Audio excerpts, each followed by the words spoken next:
우리 하나님의 말씀은 시편 119편 71절입니다. 892페이지 구약성경 892페이지 시편 119편 71절.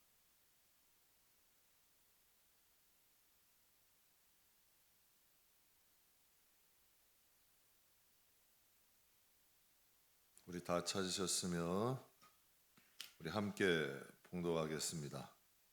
고난 당한 것이 내게 유익이라. 이로 말미암아 내가 주의 율례를 배우게 되었나이다.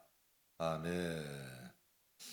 당근과 채찍이란 제목으로 잠깐 은혜 나누겠습니다. 본문의 이 본문의 말씀은 신학자들이 다윗이 썼을 것이다 이렇게 생각을 합니다. 시편의 내용들을 보면 다윗이 쓴 것으로 우리가 생각하고 우리가 함께 은혜를 좀 나누고자 합니다. 본문의 다윗은 고난당한 것이 내게 유익이 되었다라고 고백을 합니다. 신앙 안에서 이렇게 보게 되면 고난을 통해서 무너지는 사람도 있습니다. 고난 때문에 예수를 떠나는 사람도 있어요. 그런데 고난 때문에 하나님을 만난 사람들이 더 많아요. 또 고난 때문에 그것이 전화위복이 되어서 하나님의 축복을 받은 사람들이 참 많습니다. 여러분, 그냥 교회 오는 사람 말고 정말 하나님을 만난 사람, 정말 진지하게 신앙생활하는 사람들의 약 90% 이상은 다 고난 가운데 주님 만난 사람이에요. 정말 주님 아니면 안 되는 사람, 주님 아니면 살 수 없었던 사람들, 주님 때문에 일어난 사람들, 그런 사람들이 정말 주님을 만나고 믿음도 세우고 축복도 받습니다. 그러니까 이 성도는 연단이라는 것은 훈련이라는 것을 의미해요. 신앙의 훈련이 없이 믿음은 자라지 않아요. 여러분 생각해 보세요. 사람이 변하는 게 쉬워요? 쉽지 않아요. 절대 쉽지 않아요. 그런데 예수를 믿는 사람들 가운데 변하는 사람이 있나요, 없나요? 있어요. 정말 예수를 믿고 복음 통하여 변화된 사람들이 있어요. 그리고 또 그 믿음이 성장하는 사람들이 있어요. 그런 사람들을 통하여 하나님의 영광이 나타나는 거예요. 그러니까 이 성도라는 것은 연단을 통해서 고난을 유익하게 만들 줄 아는 능력이 있어야 돼요. 그러니까 오늘 본문에 다윗이 고백을 하잖아요. 고난당한 것이 내게 유익이 되었다. 이건 신앙이 어린 사람은 느낄 수 없는 거예요. 그러나 신앙에 좀 성숙한 사람은 이걸 깨닫죠. 하나님이 나를 생각해 보세요. 성경에 예수님이 말씀하셨잖아요. 너희 악한 너희도 자식이 떡을 달라 그러는데 돌 주지 않잖아. 자식이 생선 달라 하는데 뱀 주지 않잖아. 악한 너희도 그렇게 하는데 성경은 이렇게 말씀하세요. 하물며 하늘 아버지께서 구하는 자에게 좋은 것 주지 않으시겠느냐. 그러니까 다윗은 깨달은 거죠. 하나님이 고난을 주신 것으로 인하여 내게 유익이 되었고 하나님의 말씀을 배우게 되었대요. 시간 오래된 일인데 우리 권우효 집사님이 특송 시간에 찬송가 541장을 불렀어요. 근데 그 제목이 꽃이 피는 봄날에만이라는 제목인데 1절 가사가 이래요. 꽃이 피는 봄날에만 주의 사랑 있음인가? 열매 맺는 가을에만 주의 은혜 있음인가? 땀을 쏟는 여름에도 주의 사랑 여전하고 추운 겨울 줄일 때도 주의 위로 변함없네. 근데 우리 권호여 집사님 특징은 찬송가를 볼 때 굉장히 특성할 때 굉장히 진지해요. 가사 다 외워가지고 정말 마음 다하여 간절하게 은혜롭게 찬양을 불러줬는데 전 그날 더 은혜됐던 게 뭐냐면 이 권우효 집사님이 불렀던 찬송가의 가사를 여러분이 잘 아시는 사랑의 원자탄이라고 그러죠. 손양원 목사님이 쓴 거예요. 손양원 목사님이 지은 거죠. 그러니까 손양원 목사님 여러분 잘 아시잖아요. 아들을 죽인 살인자를 용서해요. 그리고 그 살인자를 범인을 양아들로 삼아요. 양아들만 삼은 게 아니라 그 양아들을 변화시켜서 목사로 만든 거예요. 야, 이게 가능한가요? 그러니까 좀 차원이 다른 사랑인 거야. 예수님이, 우리는 여러분 어때요? 우리에게 쓴소리 한마디 한 것도 용서가 잘 안 돼. 우리에게 여러분 좀 한마디 찔른 것도 지워지질 않아. 이런 것도 5년 10년 가지고 사냐, 가만 보면. 그런데 여러분, 이 손양원 목사님은 자식을 죽인 범인이야. 근데 그를 불러다가 양아들 삼고 그를 목사로 키워내요. 그러니까 그분이 지은 이 가사죠. 추운 겨울에도 주의 사랑 여전하고, 땀 쏟는 여름에도 주의 사랑 여전하고, 추운 겨울에도 주의 위로는 여전하더라는 거예요. 그러니까 그분은 안 거죠. 추운 겨울이 있기에 봄에 꽃이 피는 거예요. 여러분, 땀 흘리는 여름이 있기 때문에 가을에 열매를 맺는 거죠. 그러니까 그분의 삶, 인생, 사상이 그 찬송가에 그대로 녹아져 있는 거예요. 그러니까 여러분, 이 목사님의 이 엄청난 사랑이 지금도 수많은 기독교인들이 선교 가게 되고 희생하게 되고 봉사하게 되는 미랄이 되고 원동력이 되잖아요. 여러분, 이 손양원 목사님 한 사람의 이 미랄 때문에 도저히 용서할 수 없는 사람들은 지금도 용서하는 분들이 있어요. 한 사람의 미랄이 엄청난 거 아니에요? 그러니까 손양원 목사님의 이 사랑이 그 추운 겨울과 같은 범인의 마음에도 꽃이 피게 만들었잖아요.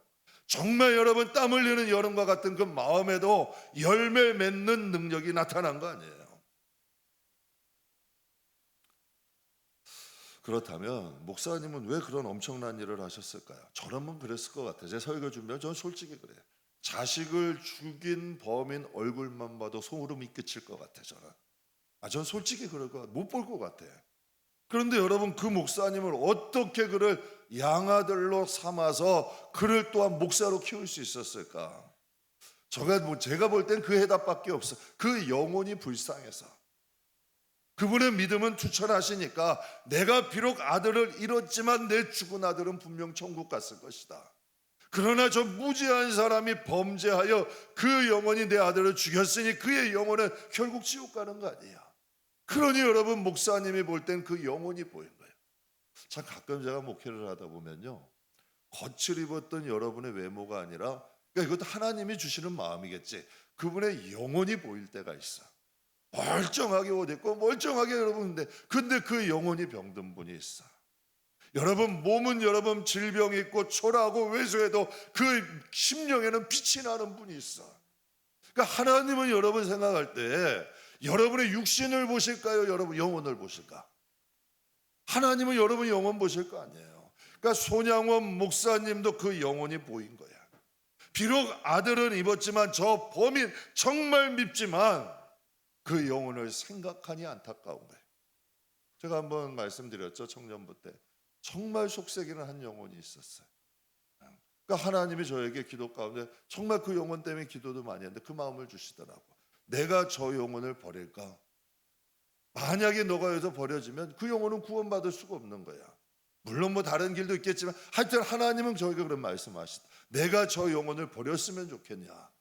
그런데 그게 쉽게 결단이 안 되더라고. 사랑하는 성도 여러분, 왜 미움이 살인인 줄 아세요? 미워하게 되면 같은 공간에 있기 싫어해. 그런데 여러분 생각해 보세요. 한 교회에 있는 사람인데 미워하는 사람이 있다면 함께 천국 어떻게 갈 거예요? 그러니까 여러분, 하나님 사랑 때문에 용서하시라는 거야. 미움이 살인이 될 수도 있다는 거죠. 근데 여러분, 이 송양원 목사님 마음에는 그 영혼이 불쌍한 거야. 여러분, 교회 안에도요, 가끔 가다가 속삭이는 분들이 있어. 정말 가는 곳마다 사고 치는 분이 있을 수 있어요. 근데 한 번은 하나님이 그 영혼을 보여주시는데 그런 마음을 들더라고. 저 영혼이 여기서 이 교회 밖을 나가게 되면 그는 돌이킬 수 있는 기회조차도 없잖아. 그러나 비록 속은 세게도 어느 날 갑자기 그 마음에 성령이 임재하시고 말씀이 꽂히면 손바닥 뒤집듯 변해요. 왜? 저도 그렇게 변한 사람이거든. 제가 그 경험을 해봤거든. 말씀만 들어가고 성령이 들어가면 사람은 변해. 안 변할 사람이 없어. 근데 그 때가 있는 거죠. 근데 이 목사님도, 손양원 목사님도 그 영혼이 불쌍한 거예요. 분명히 성경에는요, 한 영혼이 구원받으면 잔치를 벌린대요. 여러분, 한 영혼이 구원을 받으면, 근데 여러분 진짜 요즘 교회 그런가요? 한 영혼 여러분 믿지 않는 사람이 교회에 오면 정말 잔치할 정도로 기쁜가요? 아유, 저 사람 행동은 왜 저래? 옷은 왜 이렇게 입고 왔어? 아유, 왜 저래? 저렇게. 여러분, 흠집 잡으려고. 초신자가 교회 오면 당연히 서투르죠. 당연히 부족하죠. 제가 어떤 교회는 그런 교회도 봤어요. 애들이 떠든다고, 애 버릇 안 들인다고, 결국은 그 애하고 애 부모도 교회 안 나오게 되더라고. 아니, 애들은 떠드는 건 당연하잖아요. 애들이 떠드는 건 당연하잖아. 그거 하나 좀 인내해주면 젊은 부부들이 얼마나 고마워. 여러분, 그 가정이 구원받는 거 아니에요. 여러분, 한 영혼이 천국 오면 지금도 천국에는 잔치가 벌어진대. 예수님도 잃어버린 한 마리 양에 대해서 말씀하셨잖아요. 여러분, 잃어버린 한 마리 양을 찾으면 예수님도 잔치하신대잖아요. 정말 저와 여러분에도 이런 마음을 갖는다면 한 영혼이 구하지 않을까요? 예수님은요, 한 영혼 구하시고 사마리아 땅을 들어가셨어요. 비난도 받으시고 비방도 받으시고, 여러분, 그곳으로 들어간 거예요. 여러분, 사도 바울도 성경을 보면 야만인에게도 복음을 전하고자 그곳도 들어갔어요. 참 대단하지 않아요? 살아가는 성도 여러분, 우리가 여러분 아프리카나 아랍이나 동남아 선교 가면 야, 여러분 예수 믿으세요 하면 다 환영해 줄 것 같아요? 잘못하면 큰일 나요. 돌에 맞기도 하고요, 여러분 진짜 비난을 받기도 하고요, 온갖 멸시천대 다 받을 생각해야지 복음 전해요. 정말 여러분, 선교가 이렇게 쉬운 게 아니야. 진짜 선교는, 여행 가듯 다니는 선교는 선교가 아니고, 진짜 그런데 우리가 여러분 한 영혼을 사랑하는 마음이 있다면 얼마나 귀하겠어요. 예수님도 그와 같은 마음으로 사셨잖아요. 성경에 보면 이런 말도 있어요. 예수님은 죄인의 친구가 되셨대. 여러분, 우리도 혹시라도 좀 이렇게 상속을 좋아하고 시장에서 대접받는 거 좋아하는, 우리도 바리새인의 부류는 아니에요. 사랑하는 성도 여러분, 그런 자리는 좋은 게 아니에요. 천국은 섬기는 자들의 나라야. 섬기는, 여러분, 천국에서 큰 자는 섬기는 자들의 천국에서 크다고 말씀하셨어요. 사랑하는 성도 여러분, 이 세상에서 하나님께서 가장 기뻐하시는 일은 뭘까요? 잔치하는 거, 여행 가는 거 다 좋아요. 그러나 제일 기뻐하시는 건 영혼 구원이에요. 이 세상에서 가장 가치 있는 게 뭘까요? 화려한 성전, 비싼 선물, 아름다운 성복 아니야. 한 영혼의 구원받는 게 가장 가치 있는 일이야. 우리가 이런 생각과 사상을 가져야 돼요. 저는 여러분과 함께 당근과 채찍이라는 말씀을 함께 은혜를 나누려고 하는데요. 여러분 들어보셨죠? 당근은 뭐예요? 칭찬이죠. 당근은 칭찬이에요. 그렇다면 여러분에게 한번, 여러분 자식이 있어. 선생님이 맨날 칭찬하고 좋은 소리만 해. 여러분, 그 선생님이 좋기만 하겠어요? 저는 안 좋을 것 같아. 아니, 맨날 그 자식한테 좋은 소리만 해, 칭찬만 해. 그럼 그 선생님이 진짜 좋은 선생이에요? 그럼 반대로 맨날 야단만 치고 쓴소리만 하고 채찍질만 해. 그럼 그 선생님은 좋은 선생이에요? 아니에요. 아동 전문가들이 부모들에게 이런 조언을 해요. 절대 화가 난 상태에서는 아이들을 야단치지 마라. 만약 꼭 아이들에게 야단을 쳐야 되고 채찍을 들어야 될 일 있으면 먼저 감정을 다스리고 아이들에게 꼭 필요한 때에 하라는 거예요. 이게 진짜 약이 된다는 거예요. 그래서 이런 얘기, 채찍을 감정으로 하면 그건 분풀이야. 독이 돼요. 여러분 들어보셨죠? 사람이 독을 품고 깨물면은 여러분 거기에 독이 나간대요. 진짜 사람에게 독이 나온대요. 그런데 사람의 여러분 그 마음에도 은혜가 나가기도 하고 덕이 나가기도 해. 근데 정말 여러분 아이가 꼭 필요할 때에 여러분 채찍을 들면 그걸 교육이라 그래요. 그것은 여러분 약이 되는 거지. 그러니까 진짜 여러분 채찍도 독이 되는 채찍이 있고 약이 되는 채찍이 있는 거예요. 근데 내 감정으로 채찍을 하면 그건 독이 되는 거고, 정말 내 감정을 다스리고 상대방을 정말 위해서 하게 되면 그건 약이 될 수도 있다는 거예요. 제가 예전에 청년부 한번 가르칠 때, 중고등부 가르칠 때 한 학생이 저에게 가서 이런 말을 해요. 전도사님은 무서워요. 그런데 좋아요. 근데 제가 그 말을 듣는데 지금도 한 20년 가까이 된 일인데 잊어버려지지가 않아. 그래서 그때 저는 참 인상적으로 들렸어요. 그래가지고 지금도 생각하는 게 있어요. 절대 훈계가 앞서면 안 된다. 사랑이 앞서야 된다. 사랑 다음에 훈계가 있는 거지. 여러분, 훈계가 앞서면 안 된다. 그래서 세상에 이런 말씀이 있잖아요. 재능이 덕을 앞서면 안 된대. 그래서 학생부 담당할 때 제가 경험을 통해 깨달은 게 있어요. 학생들이 내가 그 학생을 정말 사랑한다고 인정이 되면 그 채찍은 약이 돼요. 아, 우리 전도사님이 날 정말 사랑하셔서 야단치시는구나. 이거 인정이 되는 거야. 그 사람이 내가 그를 사랑한다는 게 인정이 되면 어떤 말을 해도 그걸 마음으로 받더라고. 그런데요, 그 상대방이 내가 사랑한다는 게 인정이 되지 않으면 오히려 상처가 되고 독이 되는 거예요. 그래서 여러분, 한 유명한 교육자가 그런 말을 해요. 정말 아이들을 훈계하고 싶다면 먼저 친구가 되어라. 친구가 된 다음에 그에게 훈계를 하라는 거예요. 하나님은 우리를 때로는 당근을 주시고 때로는 채찍으로 양육하시는 분이에요. 그러니까 모세가 하나님의 사랑에 얼마나 감동했으면 이스라엘 백성들을 향하여서 모세가 이런 말을 해요. 신명기 33장 29절에 이스라엘이여 너는 행복한 사람이로다. 여호와의 구원을 너같이 얻은 백성이 어디 있느냐. 참, 여러분, 신명기라는 건 출애굽해서 광야 지나서 모압 평지 앞에까지 이르러서 모세가 이스라엘 백성들을 모아놓고 한 말이 신명기예요. 그러니까 그가 얘기를 하는 거야. 그 출애굽의 과정, 광야의 과정을 다 생각하고 돌아보니 정말 이스라엘 백성은 행복자라는 거야. 정말 멸망받을 일도 많고 죄의 유혹도 많았고 쓰러지고 넘어져야 될 일도 참 많았는데 하나님이 그들을 이끌어 가지고 결국은 가나안 목전까지 인도하시는 거야. 오래 참으시는 하나님. 그래서 얼마나 하나님이 사랑하시면 성경에 이런 말이 있어요. 짐승의 인치듯이 사랑하신대. 여러분, 강아지 야단치면 들어요? 안 들어요. 몰라요. 강아지들은 야단쳐도 왜 야단치는지 몰라. 그런데 하나님은 우리에게 짐승에게 인치듯이 포기하지 않으신다는 거야. 저는 이게 가슴에 와닿더라고. 정말 포기하지 아니하시고 우리를 하나님께서 권면하시고 하나님이 우리를 붙잡으시고 하나님께서 이 모압 평지까지 오신 거예요. 가끔 제가 제 자신을 놓고 생각해요. 야, 나 같은 죄인을 구원하시고 주의 종 만드시고 그 하나님의 열심과 성실하심 생각하면 놀라울 뿐이에요. 그런 생각이에요. 주와 같은 분 없네. 정말 성경에도 그러잖아요.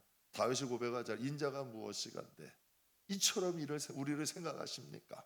제가 가끔가다 그런 생각이에요. 하나님, 인간이 뭔데 우리가 하나님 앞에 무엇을 할 수 있고 하나님 앞에 이 많고 많은 인간 중에 우리가 어떤 존재라고. 우리를 여러분 구원하셨잖아요. 자녀의 권세 주셨잖아요. 하나님 나라를 약속하셨잖아. 이게 은혜 아니에요? 여러분, 하나님의 자녀를 삼으시고 하나님 나라를 약속하시고 하나님이 우리를 인도하시니 이건 하나님의 크신 은혜 아니에요?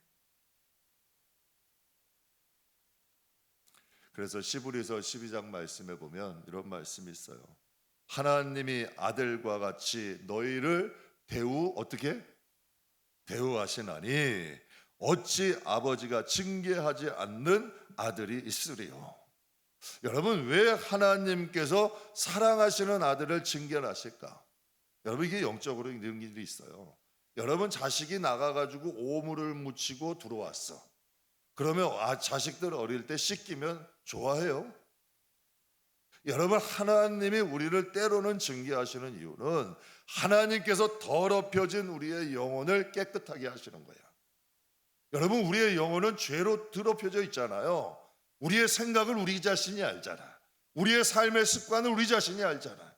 그러니까 하나님의 말씀을 통하여 깨끗게 하시는 거죠. 여러분, 사람이 나쁜, 여러분 그런 말 있죠. 죄는 미워하되 사람은 미워하지 말래. 이게 무슨 뜻이에요? 죄가 사람을 잡고 있는 거 아니에요. 그러니까 하나님의 징계와 말씀이 있어야 이 죄가 떨어져 나간단 말이야. 그러니까 여러분, 죄와 우리는 혼합되어 있단 말이에요. 이 습관이 돼 있단 말이에요. 그러니까 하나님의 징계의 말씀을 통하여서 우리를 이 죄의 오물을 빼버리는 거야. 떨어져 버리게 만들고 우리를 깨끗게 하시는 거죠. 그래서 좋은 비유로 들판에 있는 야생마를 길들이면 뭐가 돼요? 명마가 되잖아요.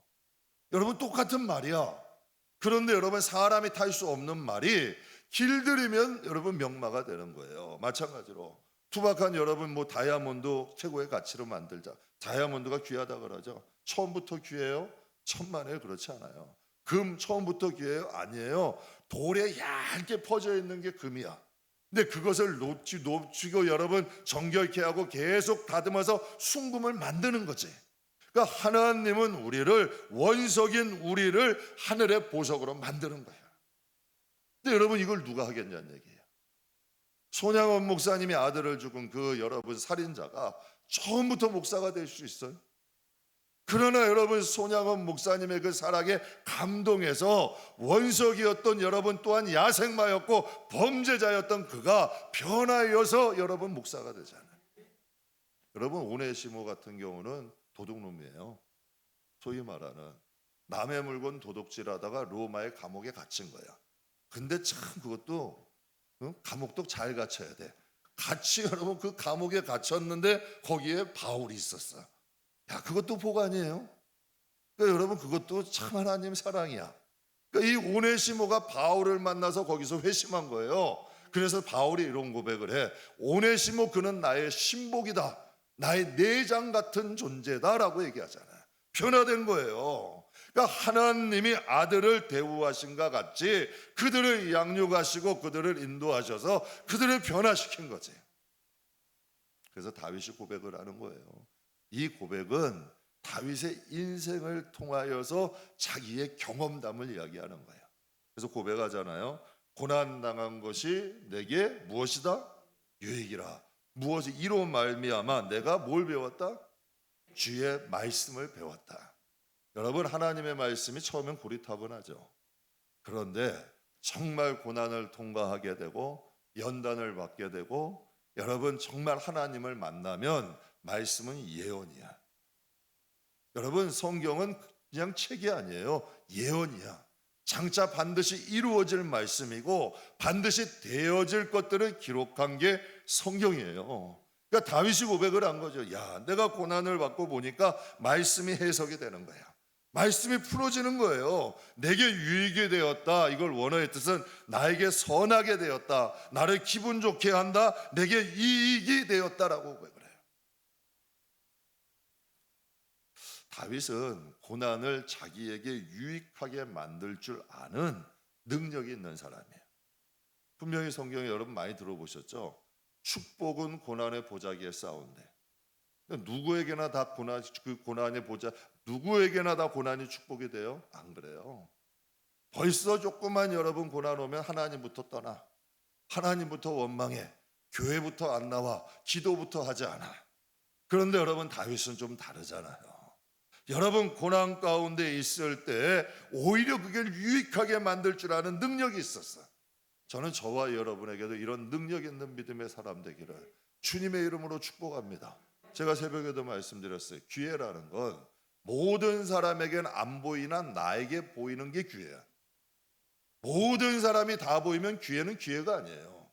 하나님이 나에게 주시는 복은 흑암 가운데 감춰 있다 그랬어요. 하나님이 깊은 곳에 감춰 놓으셨다 그랬어요. 근데 그것들이 보이기 시작을 해. 그러니까 여러분 값비싼 진주가 감춰 있는 걸 발견했으니까 자기의 소유를 팔고 여러분 그 밭을 산다 그러잖아요. 누가 기도하겠어요? 누가 이 세대 하나님을 사랑하겠어요? 누가 이렇게 시간 내어서 새벽에 여러분 수요일날 금요일날 하나님 앞에 나와서 예배하고 기도하고 그분 바라보겠어요? 천국이 있음을 믿는 사람, 하나님의 계심을 믿는 사람, 하나님이 내 인생의 목자가 되어주시고 나를 쉴만한 물가 푸른 초장으로 인도하신다는 걸 믿는 사람이 하나님 앞에 나오는 거죠. 다윗이 밧세바하고 간음을 했어요. 근데 그 사이에서 아들이 태어났어요. 근데 하나님께서 그것을 보응하셨어요. 그 사이에서 난 아들이 큰 중병이 걸리게 만들었어요. 그러니까 다윗이 식음이 전폐한 거예요. 생각해 보세요. 자기 때문에 여러분 어린아이가 죽게 생겼어. 자신의 범죄의 보응 때문에 여러분 자식이 죽게 생긴 거예요. 하나님 앞에 일주일 동안 금식하며 기도했어요. 그런데 여러분 하나님이 그 일주일 동안 금식하며 기도했는데도 하나님이 그 아들을 데려가신 거예요. 그때 신하들이 어떻게 돼요? 이제 큰일 난 거죠. 야, 자식이 병이 들려도 식음을 전폐하는데 이제 자식을 하나님이 데려가셨으니 이제 우리 왕은 죽었다. 얼마나 걱정이 됐겠어요. 그런데 아주 의외의 일이 발생해요. 다윗이 여러분 그 아들이 세상을 떠나자마자 그가 목욕을 해요. 머리에 기름을 발라. 그러더니 여러분 하나님 앞에 나가요. 그리고 하나님 앞에 나가서 예배를 드리고 밥을 먹고 정사를 돌보기 시작을 해. 근데 신하들이 이상한 거죠. 아니 왕이시여, 왕이 여러분 자식이 아플 때는 그렇게 식음을 전폐하더니 왜 세상을 떠나니까 지금 이해가 안 된 거야. 근데 다윗이 이런 말을 해요. 이제 내 아들은 천국에 가서 볼 수 있다. 그러나 이제 하나님의 징계를 인정하는 거야. 그것을 받아들일 줄 아는 거죠. 그런데 하나님께서 그의 행동을 기쁘게 보셨어. 여러분 우리라면 어떻게 했을까? 하나님이 그걸 기쁘게 보신 거야. 그것으로 인하여 다윗은 다시는 음행을 하지 않아. 다시는 음란의 죄를 짓지 않아. 그리고 하나님은 그에게 솔로몬이라는 아들을 주신 거예요. 여러분 다윗과 사울의 차이가 뭔지 아세요? 사울은 징계가 없어요. 채찍이 없어. 그러니까 하나님 앞에 잘못하고 2번이나 사무엘을 통해 경고하셔도 그는 회개를 하지 않아. 그런데 다윗은 채찍을 맞을 줄 알아. 무명의 선지자 나단이 와서 경고를 해도 그의 앞에 무릎을 꿇어. 하나님 앞에 통회할 줄 알고 하나님 앞에 애통할 줄 알아. 이게 여러분 신앙이라는 건 당근도 좋죠. 그러나 채찍도 맞을 줄 알아야 돼. 그래서 여러분 유명한 말씀이 있어요. 사무엘하 7장 14절에 제가 이 말씀을 참 좋아해요. 왜 좋아하냐면 제가 돌아보면서 인생의 위기가 참 많았어요. 정말 여러분 예수를 떠날 수 있는 위기도 있었고 주의 종이 못 될 위기도 있었고 또 주의를 하다 보면 여러분 사람이 언제나 바른 길 못 아니에요. 유혹은 항상 찾아와.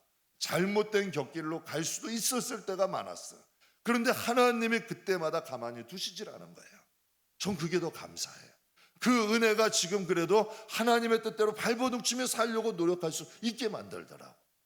사무엘하 7장 14절 제가 참 좋아하는 말씀인데요. 같이 한번 읽겠습니다. 나는 그에게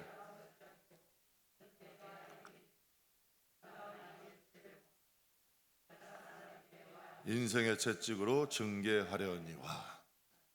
야, 다윗이 이 말을 들으면 어땠을까요? 나는 그에게 아버지가 되고 그는 나에게 아들이 될 것이다. 그러니까 하나님이 어떠한 채찍을 드셔도 그 앞에 아버지처럼 여러분 엎드리는 거야. 그러니까 다윗은 하나님께 아들이에요. 근데 사울은 아들인가? 아니야. 사울은 불순종하잖아요. 근데 다윗은 어떠한 일이 있어도 하나님 앞에 매일 여러분 그 채찍을 맞을 줄 알아. 그 채찍 때문에 죄를 이길 수 있었고요. 잘못된 길도 돌이킬 수 있었고 하나님의 마음에 합한 사람이 돼. 우리 생각해요. 하나님 앞에 하나님 마음에 합한 사람은 하늘에서 뚝 떨어진다 천만에 그렇지 않아요. 만들어지는 거야. 영혼은 만들어지는 거예요. 그가 여러분 여러 가지 고난이나 시련을 통하여 하나님의 말씀을 그는 순금같이 여겼다 그랬어요.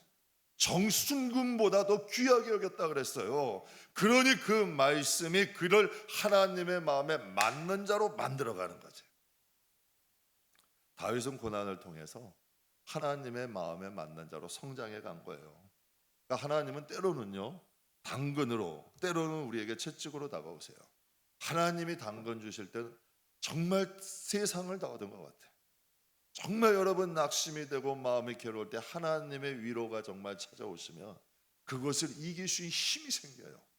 정말 하나님이 힘 주시잖아요. 그러니까 저 조금은 이해, 다윗이 골리앗 앞에 담대히 나갈 수 있었던 이유가 있는 거예요.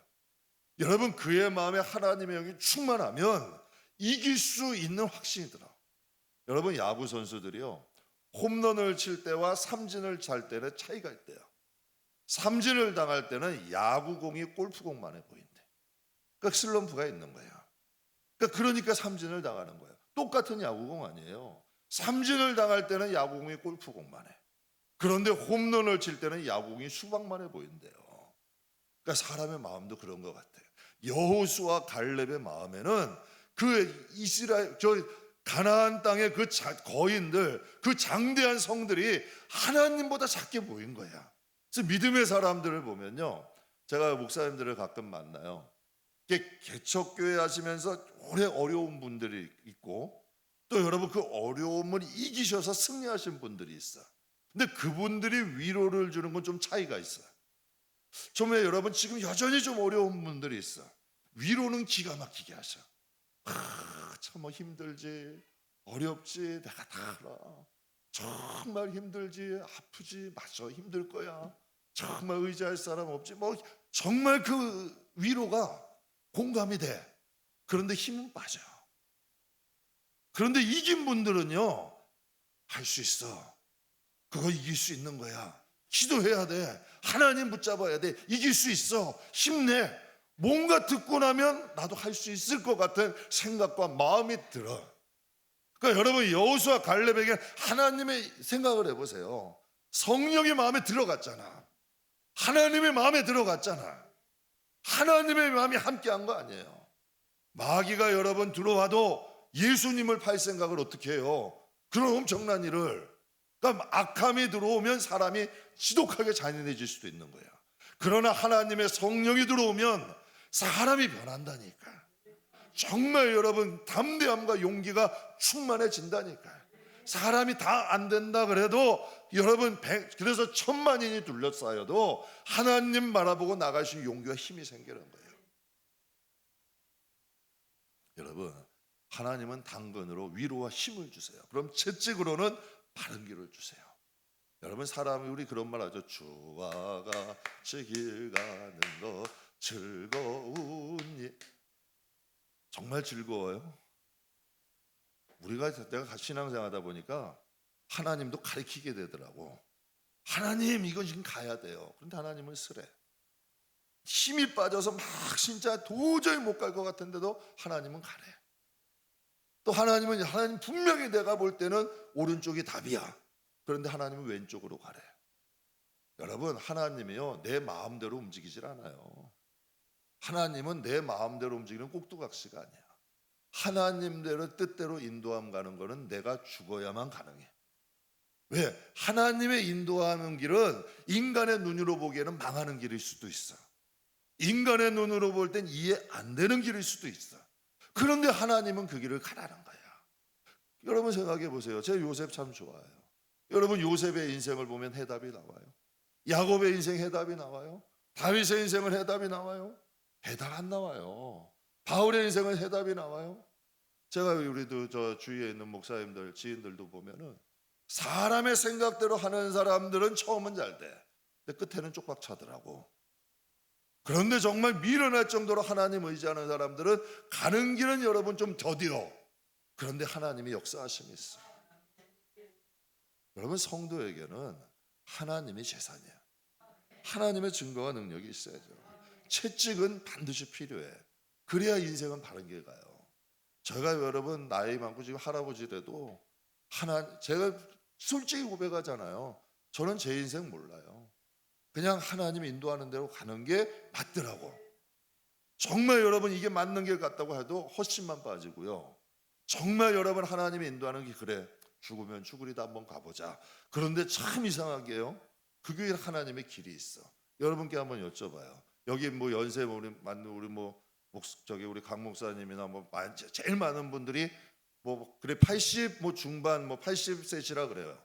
그럼 앞으로 사는 인생들은 그 80세가 넘은 분들도 앞으로 사는 인생은 초행길이에요, 경험한 길이에요.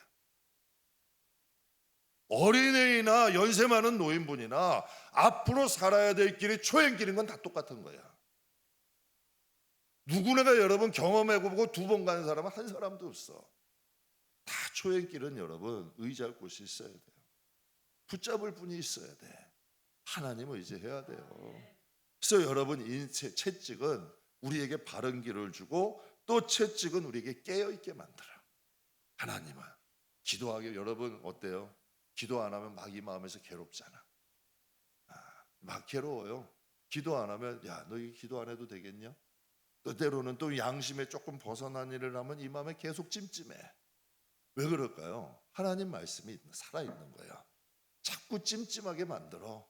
괜히 뭔가가 찜찜하고, 여러분 하나님이 바른 길을 가게 하시는 거지. 깨어있게 만드시는 거야.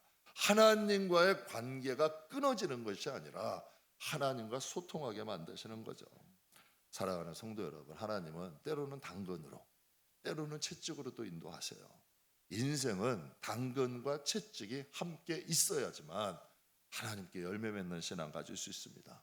미국에 한 솜씨가 좋은 제단사가 있었어요.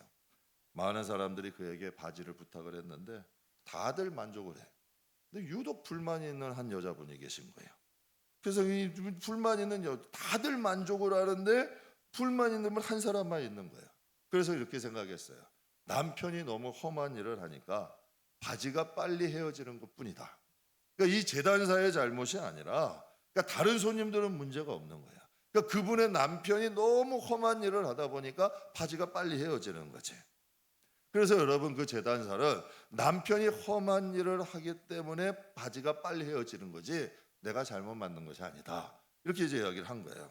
근데 어느 날인데 이 마음에 자꾸 걸리는 거야. 그 그 말했던 한 그 여인의 말이 걸리는 거예요. 그래서 그런 생각을 했대요.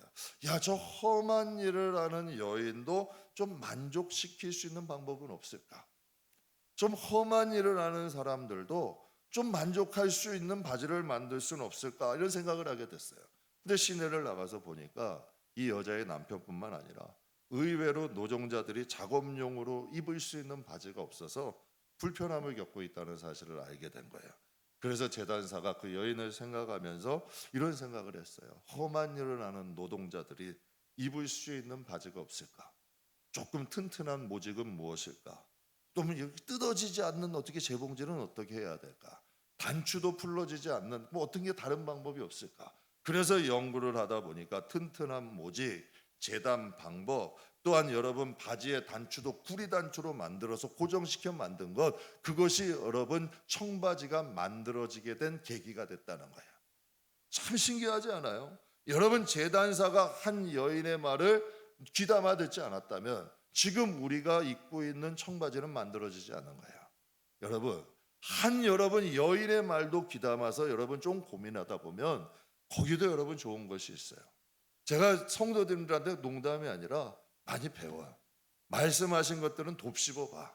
애들이 말한 거라도 좀 곱씹어 보려고 노력해요. 왜? 거기도 배울 게 있더라고. 하물며 하나님의 채찍인데, 하나님의 말씀인데 우리의 영혼에 해되게 하시겠냐는 얘기예요. 여러분, 인생을 살다 보면요, 듣기 좋은 소리도 있지만 듣기 싫은 소리도 있어요. 때로는 여러분 원치 않는 어려운 환경도 다가와요. 그다음에 여러분이 여쭤봐요. 에서가 없는데 야곱이 있을 수 있었을까요? 사울이 없는데 다윗이 있었겠냐는 얘기예요. 가룟유다가 있었기 때문에 예수님의 십자가의 구속의 사건도 있을 수 있는 거예요. 그러니까 사랑하는 성도 여러분, 우리가 어떤 환경에 처하든지 범사에 감사합시다. 하나님이 우리에게 까닭없이 주신, 저는 그렇게 생각을 해요. 내가 하나님의 아들인데, 내가 하나님의 자식인데 나에게 까닭없이 고난이 오겠느냐? 이것을 통하여 하나님이 무엇인가를 나에게 깨닫게 하시고 무엇인가 바른 길을 가게 하시려는 하나님의 계획이 아니겠는가라고 생각을 해요. 근데 그게 오히려 내 영혼의 유익이 돼. 사람 원망해봤자 사람 성격만 버려. 여러분, 상황 원망해봤자 믿음만 까먹어. 그런데 여러분, 그걸 주 안에서 해석하면 믿음도 자라고 환경도 뛰어넘고 여러분 하나님도 더 가까이 할 수 있는 은혜가 될 수 있다는 것 기억하시길 주의 이름으로 축복합니다. 말씀 마무리하겠습니다. 여러분도 경험하시겠지만 지나친 당근이 때로는 독이 될 수 있어요. 때로는. 그러나 때에 맞는 채찍은 우리에게 여러분 정말 영혼에 유익한 약이 될 수도 있습니다. 그래서 다시 고백하는 거예요. 고난당한 것이 내게 유익이라. 이로 말미암아 내가 주의 말씀을 배우게 되었다. 말씀은 듣는 것으로 끝나는 게 아니에요. 여러분, 들었던 말씀이 이해가 돼요. 이해가 되고 소화가 되면 행하게 돼. 이게 진짜예요. 듣는 것으로 끝나는 게 아니야. 이게 언젠가 이해가 되고요, 그게 여러분 소화가 되면 내 삶의 능력으로 나타나게 되는 거예요. 다윗은 지금 이것을 말씀하고 있는 거예요. 당근을 주시면 감사하세요. 당근 안에 뭐가 낙이 타 있는 건가 또 의심하지 마시고, 또 어떤 분들은 복을 주셔도 의심하시더라고. 복을 주시면 감사하세요. 하나님께 영광 돌리세요. 당근을 주시면 감사하고, 채찍을 주시면 불평불만하고 사람 찾아다니지 말고 자신을 돌아보세요. 그게 지혜야. 그래서 다윗 같은 하나님의 자녀가 다 되시기를 주님의 이름으로 축복합니다.